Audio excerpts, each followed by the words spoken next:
Hello students. तो आज मैं जो कहानी सुनाने जा रहा हूँ उसका नाम है सोना।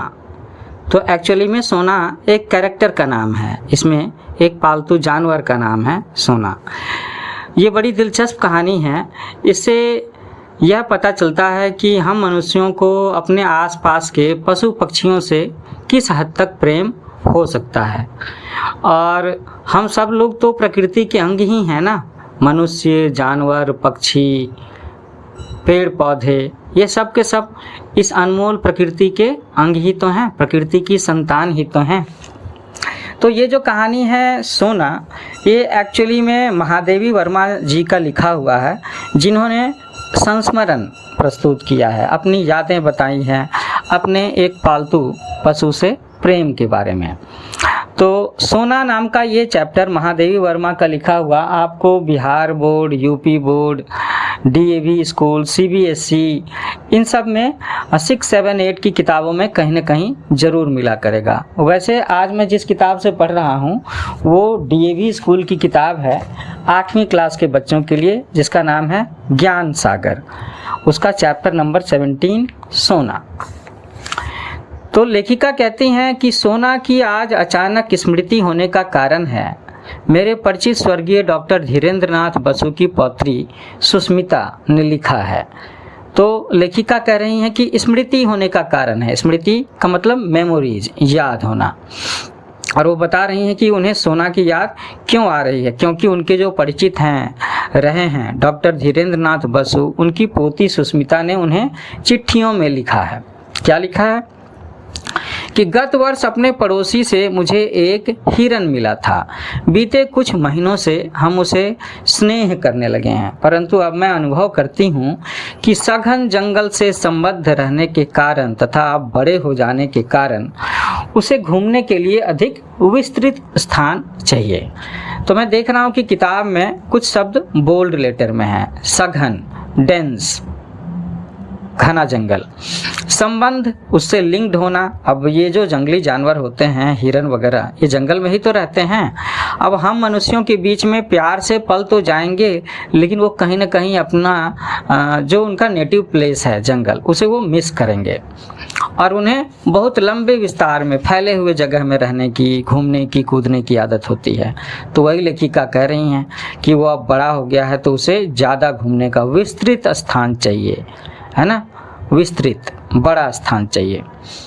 क्या कृपा करके आप उसे स्वीकार करेंगी? सचमुच मैं आपकी बहुत आभारी होंगी, क्योंकि आप जानती हैं कि मैं उसे ऐसे व्यक्ति को नहीं देना चाहती जो उससे बुरा व्यवहार करे।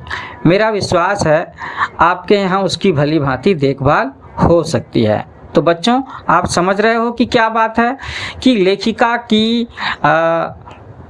एक व्यक्ति, एक डॉक्टर धीरेंद्र नाथ बसु से काफ़ी अच्छा परिचय था, अच्छे संबंध थे।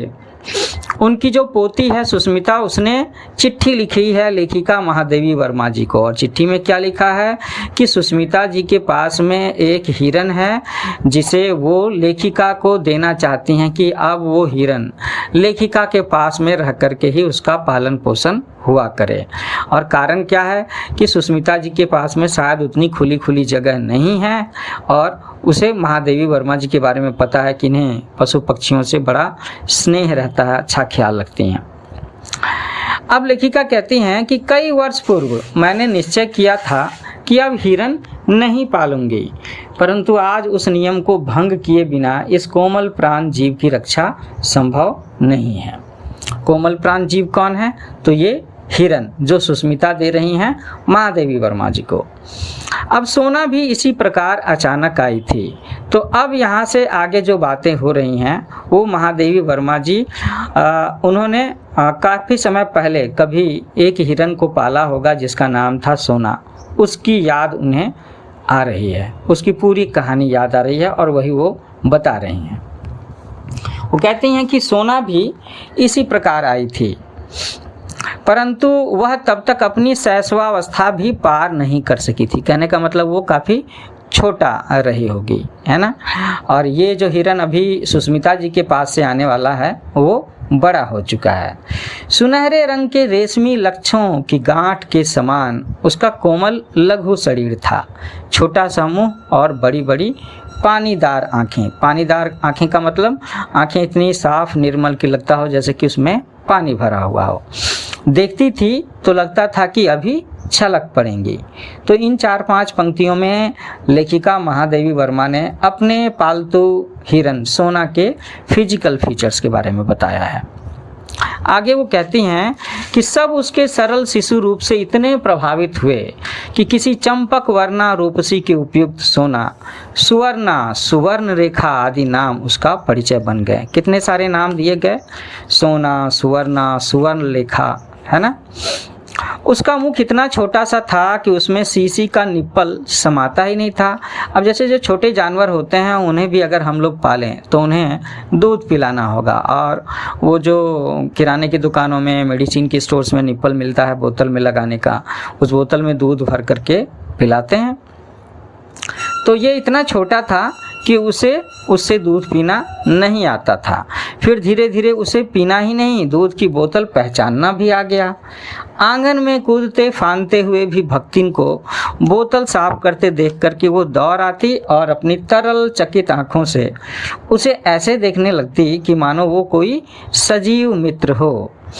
यहाँ पर एक शब्द आया है भक्तिन। तो भक्तिन का मतलब है कि घरों में काम करने वाली दाई या सेविका, जो अक्सर बड़े घर के लोग या संभ्रांत परिवार के लोग या जिनके घर में कामकाजी लोग ज़्यादा होते हैं, ऑफिसों में जाने वाले और घर में रहने वाले लोग कम होते हैं, तो वो अपने घर में रखते हैं। तो कभी उसे महाराजिन कहते हैं, दाई कहते हैं, भक्तिन कहते हैं, ऐसा कहते हैं। उसने रात में मेरे पलंग के पाए से सट करके बैठना सीख लिया था, पर वह वहाँ गंदा न करने की आदत कुछ दिनों के अभ्यास से पड़ सकी। तो ये बातें हो रही हैं सोना के बारे में। अंधेरा होते ही वह मेरे कमरे में पलंग के पास आ बैठती और सवेरा होने पर ही बाहर निकलती। कहने का मतलब है कि ये जो सोना नाम का हिरन है ना, वो लेखिका के कमरे में ही उनकी बिस्तर के नीचे रहा करता था।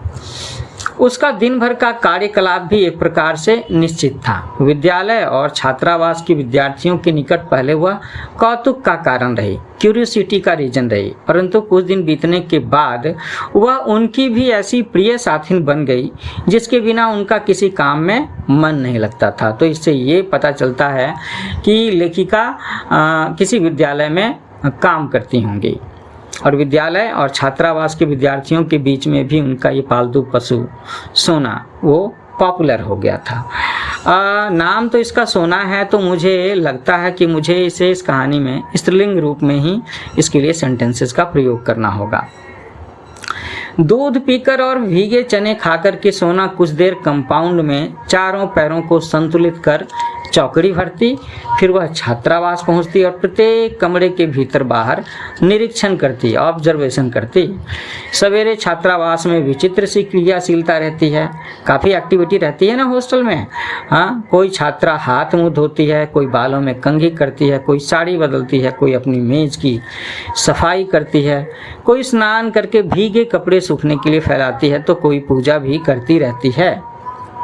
सोना के पहुंच जाने पर इस विविध कर्म संकुलता में एक नया काम और जुड़ जाता था कि कोई छात्रा उसके माथे पर कुमकुम का बड़ा सा टीका लगा देती, तो कोई गले में रिबन बांध देती और कोई पूजा के बतासे खिला देती। तो ये भी बात थी और इतना लगाव था छात्राओं का सोना नाम की इस हिरन के साथ में। मेस में उसके पहुंचते ही छात्राएं ही नहीं, नौकर चाकर तक दौड़ आते थे और सभी उसे कुछ न कुछ खिलाने को उतावले रहते। तो छात्रावास में, हॉस्टल्स में मेस होता है ना, बच्चों के खाने बनाए जाते हैं जहाँ, परंतु सोना को बिस्कुट को छोड़ करके बाकी का खाद्य पदार्थ पसंद था, बिस्किट पसंद नहीं था। छात्रावास का जागरण और जलपान अध्याय समाप्त होने पर वह घास के मैदान में कभी दूब चढ़ती तो कभी उस पर लौटती रहती। दूब का मतलब है घास। मेरे भोजन का समय वह किस प्रकार जान लेती थी यह समझने का उपाय नहीं है, परंतु वह ठीक उसी समय भीतर आ जाती और तब तक मुझसे सटी खड़ी रहती जब तक मेरा खाना समाप्त न हो जाता। कुछ चावल रोटी आदि उसका भी प्राप्य रहता था, परंतु उसे कच्ची सब्जी ही अधिक भाती थी। तो ये तो मनुष्यों को है ना कि भोजन पका करके चाहिए, उबाल करके चाहिए, मसालों के साथ तल करके चाहिए। हाँ, जानवर जो हैं, हिरन, गाय, भैंस, बैल, इन्हें तो हरा चारा कच्चे फल सब्जियां पसंद होते हैं। तो यही बात थी सोना के साथ में। घंटी बजते ही वह फिर प्रार्थना के मैदान में पहुंच जाती, जैसे बाकी सारे स्टूडेंट्स पहुंचते थे, और उसके समाप्त होने पर छात्रावास के समान ही कक्षाओं के भीतर बाहर चक्कर लगाना आरंभ कर देती। ये सोना। उसे छोटे बच्चे अधिक प्रिय थे, क्योंकि उनके साथ खेलने का अधिक अवकाश रहता था। बड़े बच्चों को तो पढ़ाई करनी होती है, ज़्यादा किताबें, बड़ा सिलेबस, मोटी मोटी किताबें, आप समझ सकते हो। वे पंक्तिबद्ध खड़े होकर के सोना सोना पुकारते। कौन पुकारते? छोटे बच्चे। और वह उनके ऊपर से छलांग लगा करके एक ओर से दूसरी ओर, दूसरी ओर से पहली ओर कूदती रहती। यह सर्कस जैसा खेल कभी कभी घंटों चलता, क्योंकि खेल की घंटों में बच्चों की एक कक्षा के उपरांत दूसरी कक्षा के बच्चे आते रहते।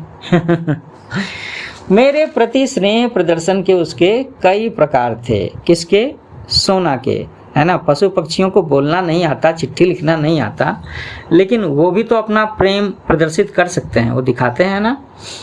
बाहर खड़े होने पर वह सामने या पीछे से छलांग लगाती और मेरे सिर के ऊपर से दूसरी ओर निकल जाती। प्रायः देखने वालों को भय होता कि उसके पैरों से मेरे सिर पर चोट न लग जाए, परंतु वह पैरों को इस प्रकार सिकोड़े रहती थी कि मेरे सिर को इतनी ऊंचाई से लांघती थी कि चोट लगने की कोई संभावना ही नहीं रहती थी। तो आप में से जिन जिन बच्चों ने घर में कोई पालतू पशु पक्षी पाला है, तो आपको पता होगा कि वो आपके साथ में लाड़ कैसे जताते हैं। कुत्ते बिल्ली पैरों के पास में लोट-पोट करते रहते हैं, कभी कभी वो हमारा हाथ पैर मुंह चूमने की कोशिश भी करते हैं, है ना। चिड़िया अपने आवाज़ में कुछ बोल सकती है। और यहाँ पर हम हिरन की बातें सुन रहे हैं कि वो कैसे लाड़ जताया करती थी लेखिका के साथ में। भीतर आने पर वह मेरे पैरों से अपना शरीर रगड़ने लगती थी। मेरे बैठे रहने पर वह साड़ी का छोर मुंह में भर लेती और कभी पीछे चुपचाप खड़े होकर के चोटी ही चबा डालती, बालों की चोटी। डांटने पर वह अपनी बड़ी गोल और चकित आंखों से अनिवर्चनीय जिज्ञासा भर करके एक टक देखने लगती कि हंसी आ जाती। अनिवर्चनीय का मतलब है जिसे कहा ना जा सके, जिसे शब्दों में बताया ना जा सके, ऐसी जिज्ञासा। यदि सोना को अपने स्नेह की अभिव्यक्ति के लिए मेरे सिर के ऊपर से कूदना आवश्यक लगेगा तो वह कूदेगी ही। मेरी किसी अन्य परिस्थिति से प्रभावित होना उसके लिए संभव ही नहीं था। उसे इस बात का ख्याल नहीं होता कि उस समय मेरा मूड अच्छा है या बुरा है। कुत्ता स्वामी और सेवक का अंतर जानता है। स्वामी की स्नेह या क्रोध की प्रत्येक मुद्रा से परिचित रहता है। स्नेह से बुलाने पर वह गदगद होकर के निकट आ जाता है और क्रोध करते ही सभीत और दयनीय बन करके दुबक जाता है। परंतु हिरन के बारे में ये बात कौन जानता, और हिरन यह अंतर नहीं जानता। अतः उसके अपना पालने वाले से डरना कठिन है। यदि उस पर क्रोध किया जाए तो वह अपनी चकित आंखों से और अधिक विस्मय भरकर सामने वाले की दृष्टि से दृष्टि मिला करके खड़ा रहेगा, मानो पूछ रहा हो कि क्या ये उचित है। वह केवल स्नेह पहचानता है, क्रोध नहीं पहचानता, घृणा नहीं पहचानता, जिसकी स्वीकृति जताने के लिए उसकी अपनी विशेष चेष्टाएं हैं कि वह स्नेह करता है। अब लेखिका आगे अपने कुछ और भी पालतू जानवरों के बारे में बता रही हैं यहाँ पे कंपेयर करने के लिए, जैसे कि मेरी बिल्ली गोधूली, कुत्ते हेमंत वसंत, कुत्ती फ्लोरा सब पहले इस नए अतिथि को देख करके रुष्ट हुए, नाराज हुए, ईर्ष्या की भावना आई होगी। परंतु सोना ने थोड़े ही दिनों में सबसे साक्ष्य स्थापित कर लिया, दोस्ती स्थापित कर लिया। फिर वह अपने घास पर लेट जाती और कुत्ते बिल्ली उसके ऊपर उछलते कूदते रहते, कोई उसके कान खींचता, कोई पैर, और जब वे सब इस खेल में तन्मय हो जाते तब वह अचानक चौकड़ी भर करके भागती और वे सब गिरते पड़ते उसके पीछे दौड़ लगाते।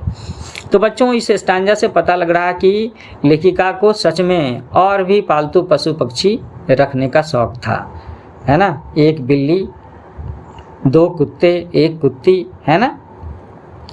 आगे कहते हैं वो कि वर्ष भर का समय बीत जाने पर हिरन शावक से सोना हिरनी में परिवर्तित होने लगी। मतलब पहले वो एक हिरन की बच्ची के जैसी थी, अब वो थोड़ी वयस्क हो रही थी, बड़ी हो रही थी। उसके शरीर के रोएं जो पहले सुनहले होते थे, अब वो ताम्रवर्णी, है ना, तांबे के रंग के दिखने लगे। टांगें अधिक सुडौल और खुरों के कालेपन में चमक आ गई। ग्रीवा, गर्दन का हिस्सा, अधिक बंकिम और लचीली हो गई, है ना। पीठ में भराव वाला उतार चढ़ाव और स्निग्धता दिखाई देने लगी, परंतु सबसे अधिक विशेषता तो उसकी आंखों और दृष्टि में मिलती थी। आंखों के चारों ओर खींची कंजल कोर में नीले गोलक और दृष्टि ऐसी लगती थी मानो नीलम के बल्बों में उजली विद्युत का स्फुरन हो। संभवतः अब उसमें वन तथा स्वजाति का स्मृति संसार जागने लगा था। अब स्मृति संसार जागने का क्या मतलब है कि हम सारे लोग जब बचपन के स्वरूप में होते हैं तो सब कुछ भूले भूले से होते हैं या अनजाने से होते हैं। जैसे जैसे हम बड़े होते हैं तो अपने आसपास के वातावरण को देख करके सीखते हैं, और हमारे मन में, हमारे शरीर में जो बीज रूप में संस्कार पीढ़ियों से आते आए हैं आनुवांशिकता के कारण, हेरिडिटी के कारण, वो भी तो जागने की कोशिश करते हैं। तो यही बात हो रहा था कि ये जो हिरनी सोना थी वो तो एक्चुअली में जंगल में रहने की आदी रही है, उसके परिवार के लोग, पूर्वज लोग जो हैं सो, तो उसके अंदर में कहीं ना कहीं ये भावनाएं जगने लगी होगी। प्रायः सूने मैदान में वह गर्दन ऊंची करके किसी आहट की प्रतीक्षा में खड़ी रहती कि कोई आवाज आए। वासंती हवा बहने पर वह मूक प्रतीक्षा और अधिक मार्मिक हो उठती। शैशव के साथियों और उनकी उछल कूद से अब उसका पहले जैसा मनोरंजन नहीं होता था, अतः उसकी प्रतीक्षा के क्षण कुछ अधिक हो जाते थे। तो होता है जैसे बच्चे बड़े होते हैं तो टीन एज में जाने के बाद में उनके दोस्त बदल जाते हैं, उनका व्यवहार, बोलचाल, शरीर कदकाठी भी बदल जाता है। तो यहाँ तो हम हिरन की बात कर रहे हैं। इसी बीच फ्लोरा ने भक्तिन की कुछ अंधेरी कोठरी के एक एकांत कोने में 4 बच्चों को जन्म दिया और वह खेल के संगियों को भूल करके अपनी नवीन सृष्टि के संरक्षण में व्यस्त हो गई। तो फ्लोरा कौन है? फ्लोरा एक कुतिया है जिसे लेखिका ने पाल रखा है। तो उसने उनके घर में जो दाई काम करती थी उसी के रहने के कमरे के किसी एक कोने में 4 बच्चों को जन्म दिया था। तो बच्चों को जन्म देने के बाद में माँ की जिम्मेवारी आ जाती है। तो माँ की जिम्मेवारी होने के बाद में उसने जिन बच्चों को जन्म दिया उसको संवारना, रक्षा करना, उसमें उसका दिन बीतने लगा। तो 1-2 दिन सोना अपनी सखी को खोजती रही, फिर उसे इतने लघु जीव, इतने छोटे जीवों को घिरा देख करके उसकी स्वाभाविक चकित दृष्टि गंभीर विस्मय से भर गई कि अरे ये क्या है, ये कौन है। एक दिन देखा कि फ्लोरा कहीं बाहर घूमने गई है और सोना भक्तिन की कोठरी में निश्चिंत लेटी है। पिल्ले आंखें बंद कर रहने के कारण ची ची करते हुए सोना के उदर में दूध खोज रहे थे। तो पिल्ले, कुत्ते के छोटे छोटे बच्चे जब वो छोटे होते हैं ना तो उनकी आंखें बंद होती हैं, इतनी जल्दी नहीं खुलती, मुझे लगता है 3-6 महीने के बाद खुलते हैं। तो वो सब अब सोना को अपनी माँ समझ रहे थे और उसके पेट में दूध खोज रहे थे। तब से सोना के नृत्य के कार्यक्रम में पिल्लों के बीच में लेट जाना भी सम्मिलित हो गया। आश्चर्य की बात ये थी कि फ्लोरा हेमंत, वसंत या गोधूली को तो अपने बच्चों के पास फटकने नहीं देती थी, परंतु उन्हें सोना के संरक्षण में छोड़ करके आश्वस्त भाव से इधर उधर घूमने चली जाती थी, है ना। तो फ्लोरा को लगता होगा कि भाई सोना मेरा हृदय समझ सकती है, वो बड़ी है, काफ़ी हद तक मेरे जैसी है। और पिल्ले भी हिल मिल गए थे। संभवतः वह सोना की स्नेही और अहिंसक प्रकृति से परिचय हो गई थी। अहिंसा का मतलब है जिसके अंदर मारपीट की इच्छा ना हो। पिल्लों के बड़े होने पर और उनकी आंखें खुल जाने पर सोना उन्हें भी अपने पीछे घूमने वाली सेना में उसने सम्मिलित कर लिया, और मानो इस वृद्धि की उपलब्धि में आनंदोत्सव मनाने के लिए अधिक देर तक मेरे सिर पर आर पार चौकड़ी भरती रहती। पर कुछ दिनों के उपरांत जब यह आनंदोत्सव पुराना पड़ गया तब उसकी शब्दहीन, संज्ञाहीन प्रतीक्षा की स्तब्ध घड़ियां फिर लौट आई। अब ये प्रतीक्षा किस चीज़ की है? ये प्रतीक्षा इस चीज़ की है, सोना तलाशती होगी कि उसके जैसे बाकी के हिरन हिरनी कहाँ हैं। उनके पास कैसे जाया जाए, उनमें से कोई इनके पास क्यों नहीं आता। उसी वर्ष गर्मियों में लेखिका का बद्रीनाथ यात्रा का कार्यक्रम बना। वो कहती हैं कि प्रायः मैं अपने पालतू जीवों के कारण प्रवास में कम रहती हूँ, घर से बाहर कम रहती हूँ। उनकी देख रेख के लिए सेवक रहने पर भी मैं उन्हें छोड़ करके आश्वस्त नहीं हो पाती।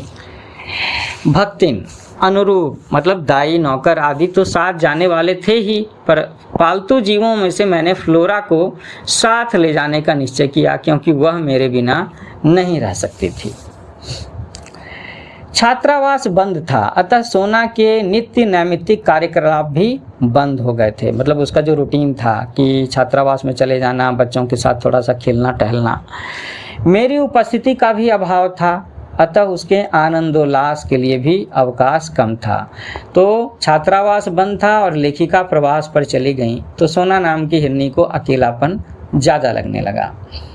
पैदल आने जाने के निश्चय के कारण बद्रीनाथ की यात्रा में ग्रीष्मावकाश समाप्त हो गया। मुझे लगता है ये 1.5-2 महीने का समय रहा होगा। 2 जुलाई को लौट करके जब मैं बंगले के द्वार पर आ खड़ी हुई, तब बिछड़े हुए पालतू जीवों में कोलाहल होने लगा। ये बता रही हैं लेखिका। गोधुली कूद कर कंधे पर आ बैठी। गोधुली कौन है? बिल्ली। हेमंत वसंत 2 प्यारे कुत्ते हैं जो चारों ओर परिक्रमा करके हर्ष की ध्वनियों से मेरा स्वागत करने लगे। पर मेरी दृष्टि सोना को खोजने लगी कि सोना कहाँ है, वह हिरनी कहाँ है, क्योंकि वह अपना उल्लास व्यक्त करने के लिए मेरे सिर के ऊपर छलांग नहीं लगा रही थी। सोना कहाँ है पूछने पर माली आंखें पोंछने लगा, मतलब रुआंसा रोने लगा। चपरासी चौकीदार एक दूसरे का मुख देखने लगे। वे लोग आने के साथ ही मुझे कोई दुखद समाचार नहीं देना चाहते थे, परंतु मालिक की भावुकता ने बिना बोले ही उत्तर दे डाला। तो ज्ञात हुआ, पता चला कि छात्रावास के सन्नाटे और फ्लोरा के तथा मेरे अभाव के कारण सोना इतनी अस्थिर हो गई कि इधर उधर कुछ खोजती। वह प्रायः कंपाउंड से बाहर निकल जाती थी, डिस्टर्ब हो गई थी। अब इतनी बड़ी हिरनी को पालने वाले तो कम थे, परंतु उसके खाद्य और स्वाद प्राप्त करने के इच्छुक व्यक्तियों का बाहुल्य था। हिरनी को पालने वाले कम थे, उसमें खाद्य और स्वाद प्राप्त करने वाले इच्छुक व्यक्तियों का बाहुल्य था। कहने का मतलब है कि वहाँ पर हिरन को पालने वाले लोग कम थे, हिरन का मांस खाने वाले लोगों की संख्या ज़्यादा थी। इसी आशंका से माली ने उसे मैदान में एक लंबी रस्सी से बांधना आरंभ कर दिया ताकि वो आराम से घूम टहल सके।